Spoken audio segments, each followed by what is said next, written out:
All right, we were talking about seeing the show continue after the Bartlett administration ended. Where did you see it going? I thought they could.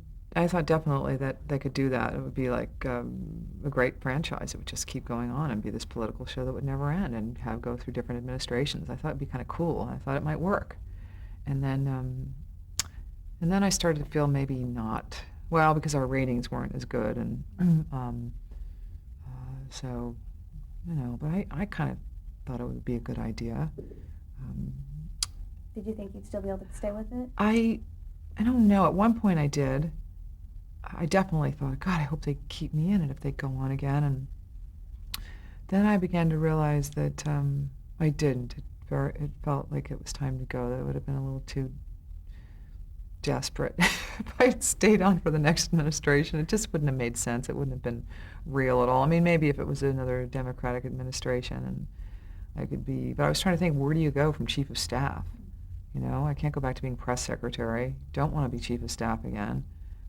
Some political advisor and I don't know. Then I started to really think about it and think, you know what, it's time to let go. It's time to move on. It's been terrifying to let go and not have that. It's the longest job I've ever had as an actor, in my life, as anything.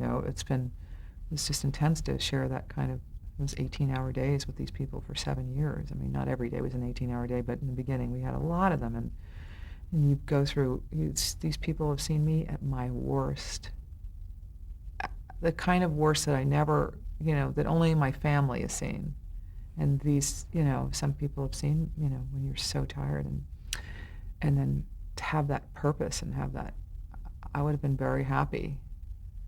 I really love working, so it made me really happy to have a steady job like that. So to not have that now is it's liberating, but it's also like, oh, God, I feel sort of like I'm floating. I'm not grounded anywhere. I'm kind of wondering what's next. And some of it, I still feel as an actress in some way right now, recovering from that experience, that my edge is gone a little bit, and I don't care. Like, you know what, I'm done. I'm done with acting. I do feel that way, and I am hoping that it won't last forever. I hope that that something will come that will make me excited to act again. But right now I'm just so burnt out from that whole experience. It was really exhausting and really wonderful. But I mean, it's nice to be able to just go, God, I don't know, I don't have to work tomorrow. I'm going to, play with my dog, or maybe I'll go visit my family in Maine, or, it's kind of nice, but it's also been hard too, harder than I thought it would be. I think I'm one of those people that from the beginning, I was always like, this is going to end, and I'm going to appreciate. I would have so many moments where I would stop and just by myself, I'd go, this is unbelievable. I'm so lucky. I'm so happy that I'm doing this job, and I have to remember this. Like, I would do that all the time. And then, when it ended, I thought I'd be able to skip all the emotion or the loss. But you can't skip it. You have to go through it. You can't try to go through it during the whole 7 years and then not be able to be affected at all because you were prepared for it. It doesn't work that way. You got to just go through it. So. Did you worry about being typecast in a certain kind of a role after being on that show for so long? Yeah, but yeah, of course. And I'm worried about acting again because I'm afraid that I'll do something. I'll be like, well, that's just CJ. Or it's terrifying me actually a little bit. To have such a defining role of something that, but I mean, I feel like if you look at my reel and the stuff that I've done, that people can see that, oh, okay, she can do a lot more. I can do a lot of different things. And the tricky part is that I'm getting offered a lot of, lawyer part, all these kind of things that I'm not going to do. I'm just not going to do it because unless, I don't get offered anything and 10 years go by, then maybe I'll be a lawyer or something. But I just don't want to do this. I've done this character and I want to do something very different next. So, but I don't think I'll be typecast. Except for I'm a strong woman, I can't help that. But I also can be very vulnerable. Why do you think West Wing was such a critical success? Because of the writing and the chemistry of the actors, and the all the elements involved. I mean, it's definitely collaboration, but it all starts with the writing. The writing is the most important thing, and a genius writer who developed these characters that were people wanted to root for, and we got to play them, and we all fortunately were good actors and could do our jobs and had good chemistry together, um, and also the great, beautiful sets and just all the elements involved were just, they were beautiful. I think that's character. You've also gotten to take away from the show 4 Emmy Awards. I know. What have those honors meant to you? Everyone has been, it's hard to say these things without sounding, I don't know, corny or something, but everyone has been unexpected and unbelievable, wonderful surprise and an honor and a real, feels great to be validated that way, to win an award like that. I mean, I don't want to put too much importance on them because there were so many people that are deserving of winning those awards, and it's really great that I got to win as many as I did. It was extraordinary.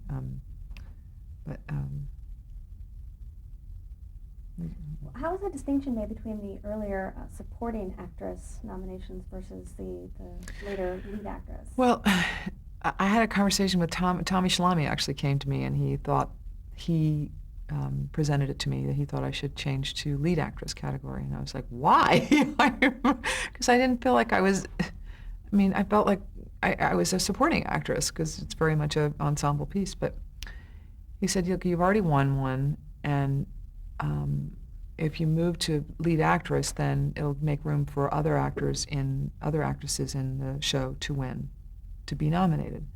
So I was like, all right, I don't care. I mean, I was sort of just went along because I didn't think that I was very happy that I won as lead actress. That was an amazing thing.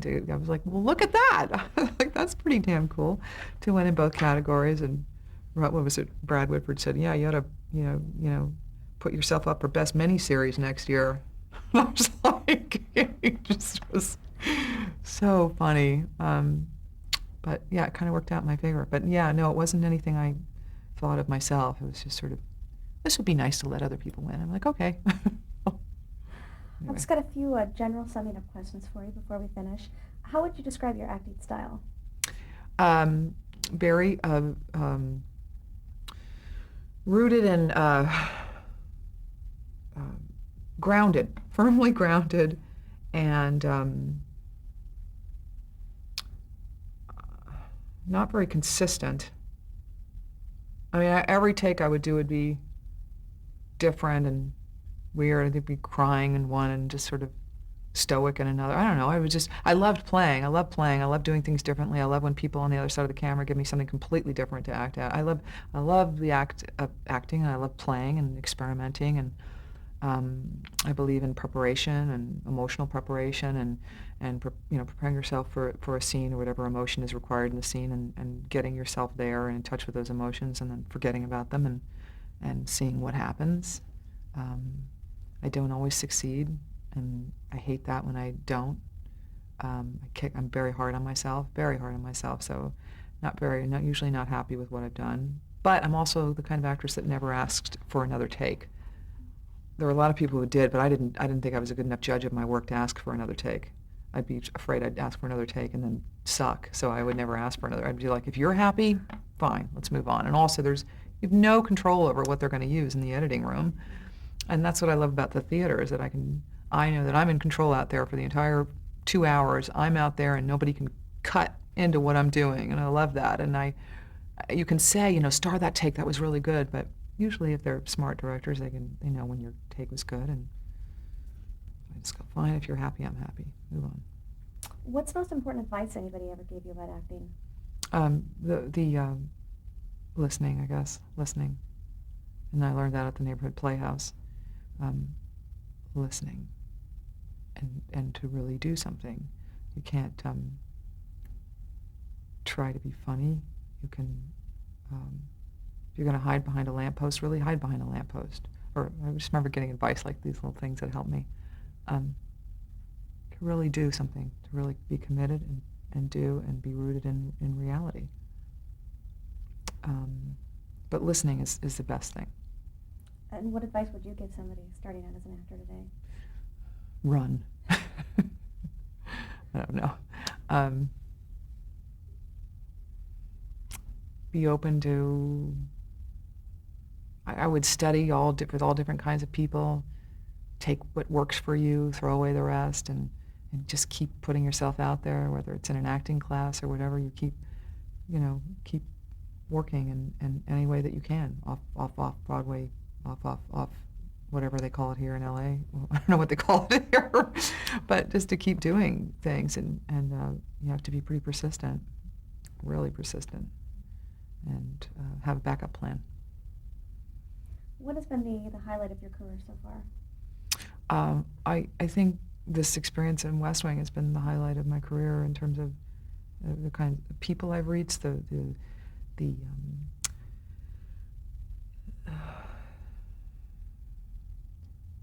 people I've gotten to work with, the exposure, everything has just been off the charts. This has been pretty amazing. From this point on, where do you see your career taking you? I want to continue to work with great writers and great actors, and I don't care what medium it's in, if it's film, television, theater. I want to work in all those. I want to continue to work in all those mediums and work with great people and great writers and directors. I would love to do a comedy. I'm working right now to develop a half-hour comedy, which would be really wonderful. I know that's like catching lightning in a bottle, though, to try to get one of those to take off, but that would be really fun. I've never sort of worked in that medium before, and I'd like to do the half-hour and do more movies, do independent movies where I can have a bigger part in them. You know, I've been cast a lot as the comic relief or a little bit of color here or there, and I want a bigger stake in a role. I want a real role I can sink my teeth into in a film, and I think it'll probably be independent because I don't think I'm that commercial an actress. I think independent films is where I want to live for a little while. Well, thank you so much for taking the time today. Thank you very This has been much. great. I haven't bored you all out there, whoever's listening. Thank you.